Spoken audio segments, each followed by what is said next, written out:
এখন যদি আমি তোমাকে প্রশ্ন করি, তোমার ফয়সাল ভাইয়ের সাথে পরিচয় এবং পরিণয়, সেটার পিছনের গল্পটা যদি একটু আমাদেরকে বলতেন। আচ্ছা, ওর সাথে পরিচয় স্বাভাবিকভাবে আমাদের ব্যান্ড পেন্টাগনের প্র্যাকটিসে সম্ভবত 2001-এর দিকে এরকম সময়।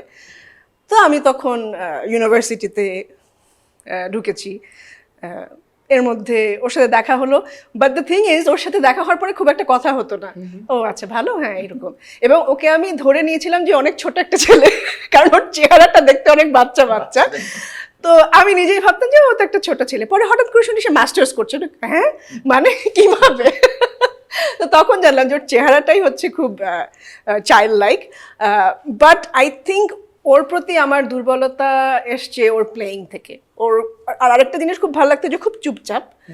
সো খুব এখনো সো যেটা ভালো লাগতো যে আই থট ওর পার্সোনালিটিটা ওকে সামহাও আমার ভালো লাগতো আর কি, যে না অনেক কথা বলে না, বাট যেটা বলে সেটা টু দ্য পয়েন্ট বলে, আর অসম্ভব ট্যালেন্টেড গিটারে। সো ওটা মেলে পছন্দ।